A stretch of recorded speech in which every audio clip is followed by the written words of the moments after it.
नमस्कार. आपले स्वागत आहे आयकॉन स्टील प्रस्तुत बिल्ड आयकॉन या उपक्रमामध्ये. आता माझ्यासोबत आहेत इंजिनियर हर्ष लेखांडे सर. मागच्या 3-4 वर्षापासून ते या फील्डमध्ये काम करतात. सो थेट आपण प्रश्नोत्तराला डायरेक्ट सुरुवात करूया. एकतर पहिला प्रश्न मला तेच विचारायचा आहे की तुमचं शैक्षणिक जीवन म्हणजे शाळा कुठली होती, कॉलेज कुठलं होतं आणि सिव्हिल इंजिनिअरिंग हे फील्ड निवडण्यामागची प्रेरणा कोणाची होती? 2010 साली मी 10वी पास आउट झालो. गावातूनच केलं. बरोबर. 12वीला कर्मा पाटील या विद्यालयातून मी 12वी माझी पास केली. तिथून मग मी नाशिक येथे GN Sapkal college of engineering इथं इंजिनिअरिंग साठी गेलो. 2012 ते 2016 अशा 4 वर्षात मी इंजिनिअरिंग कम्प्लीट केली. 2013 साली मी कॉलेजचा टॉपर होतो. अरे वा. तिथून मग 14 मध्ये पण ऑल थ्रू म्हणजे फर्स्ट क्लास मध्ये मी निघालो. 16 मध्ये इथून पास आउट झाल्यानंतर मी माझं नंतर याच्याकडे जाण्याचा प्रयत्न केला की गव्हर्नमेंट एक्झाम साठी ते प्रयत्न चालू केले.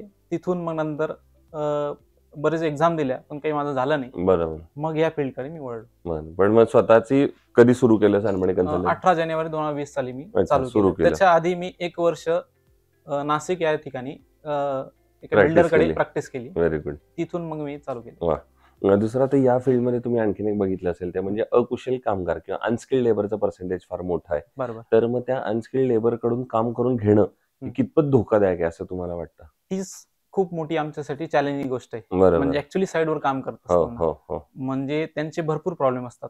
इव्हन म्हणजे ते साईडवर काम करत असताना त्यांना प्रत्येक गोष्ट त्यांच्याकडनं करून घ्यावं लागतं. बरोबर. सगळ्या त्यांना माहित नसतं. ऍक्च्युली त्यांना जे आपण शीट देतो शीट सुद्धा काही जणांना समजत नाही. त्या गोष्टी पण त्यांना आम्हाला प्रत्येक वेळेस जाऊन सांगावं लागतात.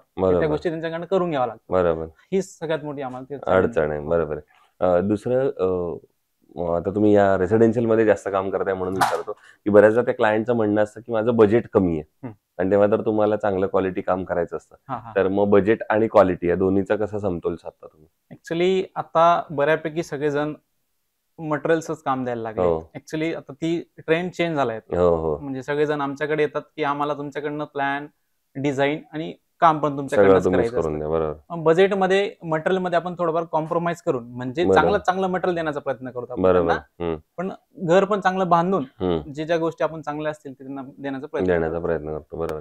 दुसरं आता तुम्ही तरुण आधी यंग इंजिनियर आहात म्हणून एका वेगळ्या अर्थानं मला विचारायचंय कारण तुमचा प्रत्येक गोष्टीकडे बघण्याचा दृष्टिकोन आता हा नवीन आहे अशा अर्थानं की मग धुळ्याच्या सर्वांगीण विकासासाठी किंवा विकासाचं विजन जर म्हणलं तर काय तुमच्या डोळ्यासमोर मुद्दे येतात? की आता मी ज्या ठिकाणी राहतो तो एक आधी ग्रामपंचायत एरिया होता. आता हळूहळू तिथं आता नगर परिषद झाली. म्हणजे जानेवारी पासून तिथं नगर परिषद झाली.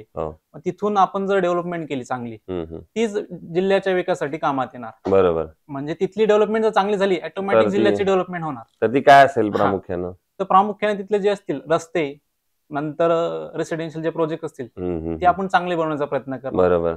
तो आमचा विकास. आणि मग शासनाकडनं काय अपेक्षा आहेत अशा वेळेला ते रस्ते किंवा जसं तुम्ही म्हणलात तर ते सुधारण्यासाठी? बेसिकली तिथं ज्या गरजेच्या गोष्टी आहेत त्या तिथं आल्या पाहिजे हे आमच्या शासनाकडनं. बरोबर.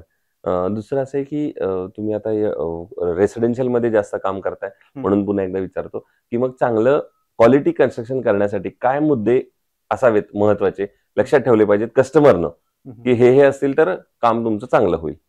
आता आम्ही बेसिकली जे आता काम करतोय रेसिडेन्शियलचे त्याच्यामध्ये प्लॅनिंग करताना व्यवस्थित प्लॅनिंग करून काम करताना जे मटेरियल असेल ते मटेरियल आम्ही चांगलं देण्याचा प्रयत्न करतो. स्टील असेल, सिमेंट असेल, कॉन्क्रीटचा ग्रेड असेल हा मेंटेन करण्याचा प्रयत्न करतो. त्याच्यामुळे ऑटोमॅटिक कामाची क्वालिटी मध्ये सुधारणा होते. बरोबर.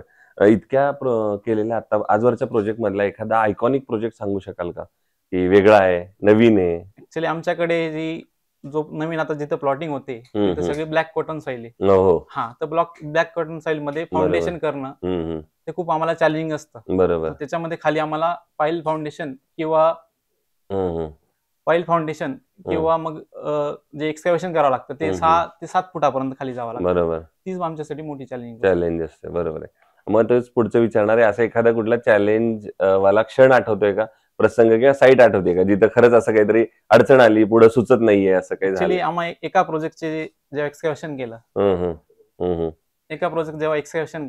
तर नेमकं तेव्हा पावसाळ्याचे दिवस होते. बरं. तर पूर्ण त्या खड्ड्यांमध्ये याच्यामध्ये पूर्ण पाणी साचलं होतं. बरोबर. आम्हाला ते परत डिवॉटरिंग करावं लागलं. हो, आणि हो, नंतर हो. 2 महिन्यानंतर तो प्रोजेक्ट चालू केला. बरोबर. म्हणजे तो एक चॅलेंजिंग होता आमच्यासाठी. दुसरं स्टील कन्स्ट्रक्शनसाठी निवडताना हं. तुम्ही काय पॅरामीटर्स बघता किंवा काय चेक करता? कसं निवडता स्टील? त्याची स्ट्रेंथ आणि इलॉंगेशन सगळ्यात महत्त्वाचं. आता जसं असतं आता प्रत्येक कंपनी इलॉंगेशन आणि स्ट्रेंथवर फोकस करते. देत असते. त्याच कम्पेअर टू कार्बन कंटेंट म्हणजे सगळ्यात महत्त्वाचं असतं. कार्बन जसं तुमचं कार्बन कंटेंट कमी असेल तेव्हा तुमची स्ट्रेंथ वाढणार आहे. बरोबर. त्यामुळे हे दोन महत्त्वाच्या गोष्टी आम्ही तिथे बघत असतो. मग दुसरं आयकॉन स्टील आजवरच्या कुठल्या प्रोजेक्टला वापरलंय का तुम्ही? मी जेव्हापासून या फील्डमध्ये आलो तेव्हापासून आयकॉन यूज करत होतो. आतापर्यंत यूज करतो. बरं, मग काय असा विश्वास किंवा काय असा पॉइंट वाटला तुम्हाला की तुमचा विश्वास आयकॉनवर आहे? ऍक्च्युली त्याची मला स्ट्रेंथ आणि डक्टिलिटी चांगली वाटली म्हणून मी अच्छा, त्यामुळे तुम्ही आयकॉन स्टील कायम प्रेफर करता. बरोबर. दुसरं या क्षेत्रात आता जे तुमचे पुढचे ज्युनियर्स येत आहेत त्यांना काय असा मित्रत्वाच्या नात्यानं सल्ला द्याल? त्यांना मी एवढंच सांगेल की जे प्रोजेक्ट तुम्ही करणार आहेत ते प्रॉपरली केले गेले पाहिजे. फील्ड वर्कने किंवा टीम वर्कने केले गेले पाहिजे. बरोबर, एवढं सांगू शकतो. हो, ते इंजिनियर हर्ष लेखांडे जी मी म्हटलं तसं 4 वर्षापासून ते काम करतात. पण येणाऱ्या आगामी काळात असेच उत्तमोत्तम चांगले आयकॉनिक प्रोजेक्ट घडावेत. जसं तुम्हाला काही अडचणी आव्हानांना तोंड द्यावं लागलं त्या कमीत कमी तुमच्या या प्रोजेक्टमध्ये याव्यात याच माझ्याकडून आणि आयकॉन स्टील दोघांकडून मनपूर्वक शुभेच्छा. Thank you very much.